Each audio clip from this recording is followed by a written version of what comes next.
जंगल के किनारे एक पुराना नीम का पेड़ खड़ा था। उसी पर गरीब टुनटुनी चिड़िया अपने दो बच्चों सुनहरी और कुकू के साथ रहती थी। बरसात का मौसम था, हवा में नमी थी, बादल गरजते थे और बूंदें पेड़ की टहनियों को भिगोती थीं। माँ, ये बारिश कब रुकेगी? हमारे घोंसले से पानी टपक रहा है, रात को नींद ही नहीं आती। माँ, मेरा पेट भी बहुत दुख रहा है, क्या आज कुछ खाने को मिलेगा? बेटा, मैं सुबह से दाना खोज रही थी, पर बारिश में सब जगह गीलापन है। धूप निकलेगी तो जरूर कुछ मिलेगा। उसके मन में चिंता का पहाड़ टूट रहा था। घर टपक रहा था, बच्चों का पेट खाली था और सर्दी से दोनों कांप रहे थे। अगली सुबह बारिश थोड़ी थमी। टुनटुनी बच्चों से बोली, तुम दोनों यहीं बैठो, मैं कुछ खाने को खोजने जाती हूँ, हिम्मत मत हारना। वह उड़ते उड़ते जंगल के गहरे हिस्से में पहुंच गई। तभी उसकी नजर एक चमकती हुई चीज पर पड़ी। वह हरी घास में आधा दबा था, एक लाल मखमली पर्स। अरे, ये तो इंसानों का पर्स लगता है, यहाँ कैसे आया? वह डरते डरते उसके पास गई, पर्स को चोंच से खींचकर बाहर निकाला। उस पर सुनहरी कढ़ाई से बने फूल चमक रहे थे। हे भगवान, इतना सुंदर पर्स, लेकिन मेरे किसी काम का नहीं, इसमें क्या होगा? उसने पर्स खोला, अंदर से रोशनी की एक किरण निकली और एक मधुर आवाज गूंज उठी। टुनटुनी, मैं हूँ जादुई पर्स। जो मुझे दिल से गरीब और नेक दिल जीव मिलेगा, मैं उसे कभी दुखी नहीं रहने दूंगा। मांग, तू क्या चाहती है? टुनटुनी चौंक गई, उसके पंख कांप उठे। मैं तो बस अपने बच्चों के लिए छत और रोटी चाहती हूँ। कोई ऐसा घर हो जहाँ बरसात, आंधी, धूप से बच सके। पर्स झिलमिला उठा, हवा में सुनहरी चमक फैली और आवाज आई, जंगल के किनारे जाओ, वहाँ तेरा जादुई पर्स घर खड़ा मिलेगा। टुनटुनी दौड़ते हुए बच्चों को बुलाकर जंगल के किनारे पहुंची और वहां का दृश्य देख उसकी आंखें खुली की खुली रह गई। वहां खड़ा था एक अनोखा घर जो पर्स की शक्ल का था। उसकी दीवारें चमकदार लाल मखमल से बनी थी, खिड़कियां सुनहरी जिप की तरह खुलती बंद होती थी और छत पर मोतियों जैसी बूंदें चमक रही थी। माँ, देखो, ये तो किसी राजकुमारी का घर लगता है। माँ, क्या ये घर हमारा है सच में? हाँ बेटा, ये हमारा है, भगवान ने हमें दया दी है।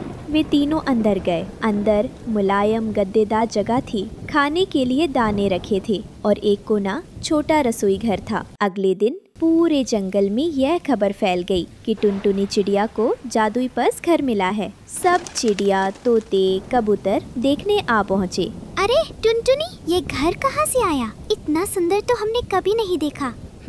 ये जरूर किसी इंसान का छोड़ा हुआ होगा। इतना भाग्य भी गरीब टुनटुनी का।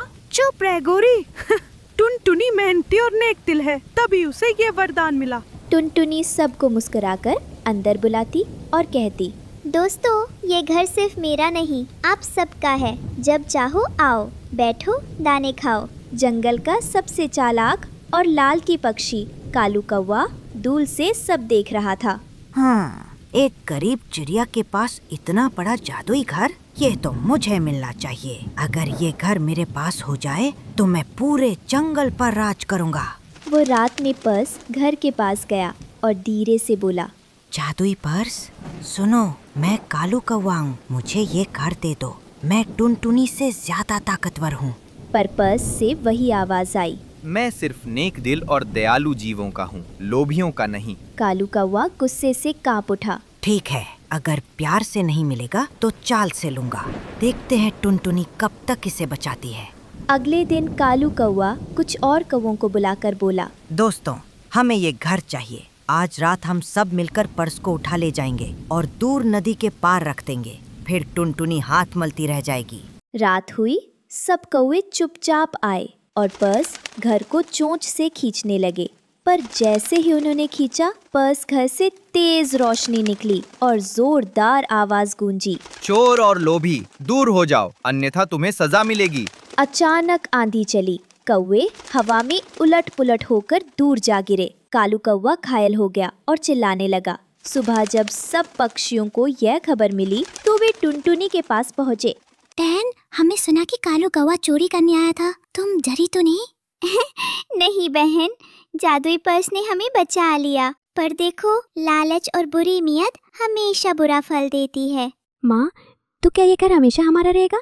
हाँ बेटा, जब तक हम दयालु रहेंगे और दूसरों की मदद करेंगे, ये घर हमारा रहेगा। सभी जंगल के जीव तालियां बजाने लगे। धीरे धीरे ये घर जंगल में सहायता का घर बन गया। जब भी किसी जानवर या पक्षी को परेशानी होती, टुनटुनी सबको अपने घर बुलाकर खाना और आसरा देती।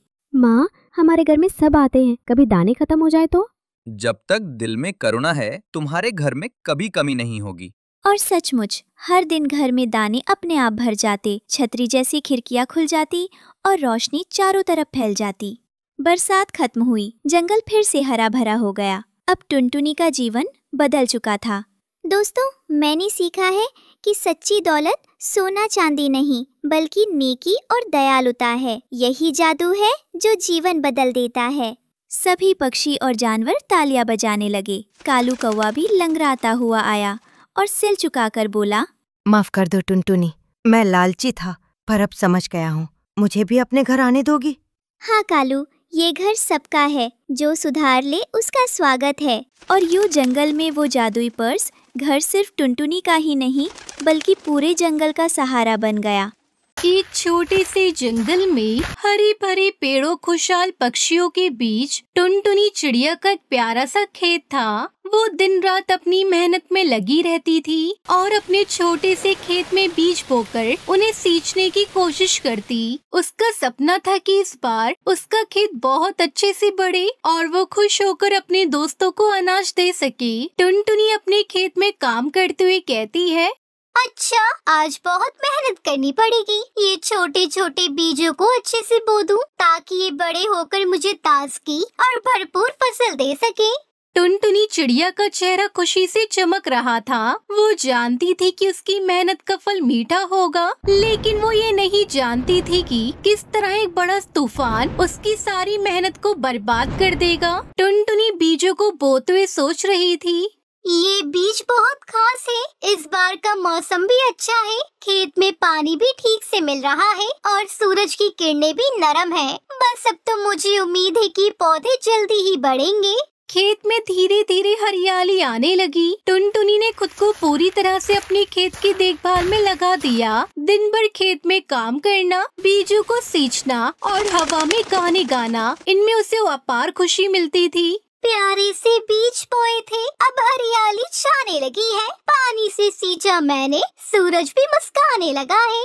वो अपनी मेहनत के परिणाम का इंतजार कर रही थी, लेकिन अचानक एक दिन आसमान में घने बादल छा गए। धीरे धीरे बादल घने होते गए और तेज बारिश शुरू हो गई। पहले हल्की बारिश हुई, फिर आंधी और तूफान ने उसकी फसल को बर्बाद करना शुरू कर दिया। टुनटुनी चिड़िया ने घबराकर अपने खेत को बचाने की कोशिश की, लेकिन हवा के इस बदलाव को वो रोक नहीं पाई।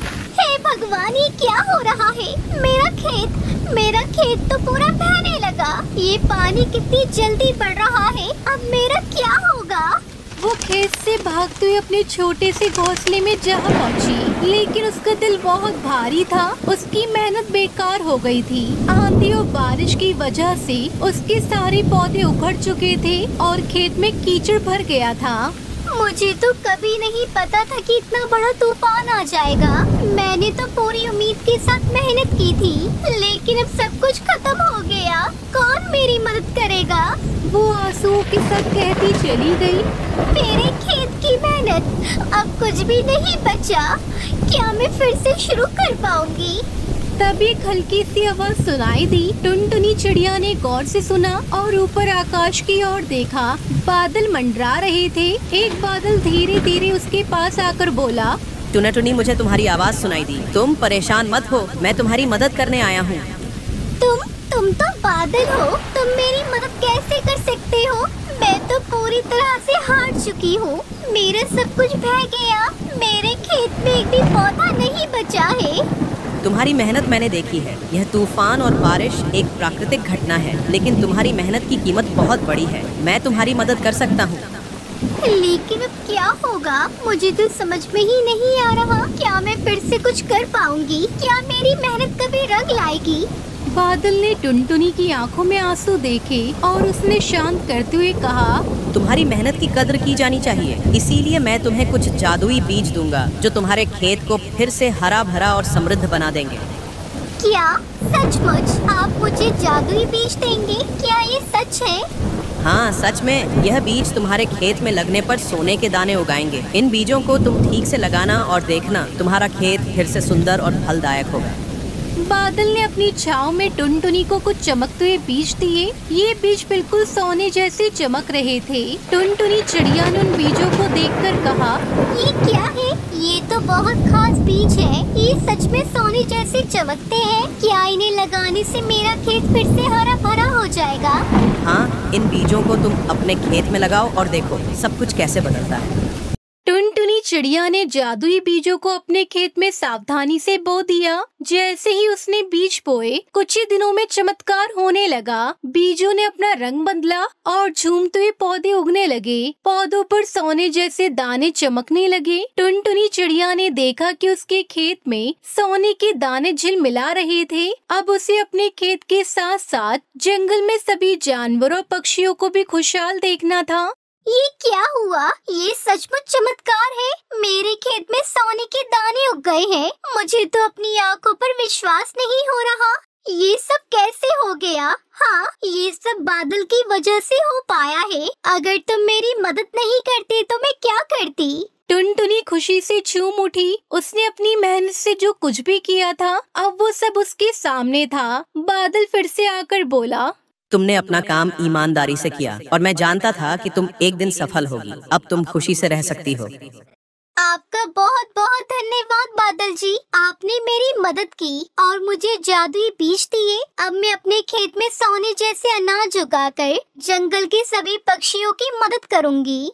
टुनटुनी चिड़िया ने सोने के दाने इकट्ठा किए और जंगल के सभी जानवरों पक्षियों में बांट दिए। सब जानवर पक्षी खुश हो गए। हर कोई टुनटुनी चिड़िया की मेहनत और उसके दिल के अच्छे होने की तारीफ करने लगा। अब उसका खेत हमेशा हरा भरा और सोने जैसा चमकता रहा। हम सब खुश हैं। हमें किसी चीज की कमी नहीं है। मेहनत और प्यार से सब कुछ पाया जा सकता है। मैं तो बस इसी खुशी में जी रही हूँ। सभी पक्षियों ने टुनटुनी चिड़िया को धन्यवाद दिया और फिर से उसके खेत में खुशहाल समय बिताने लगे। इस तरह टुनटुनी चिड़िया का सपना साकार हुआ और वो हमेशा अपनी मेहनत और विश्वास के साथ आगे बढ़ती रही।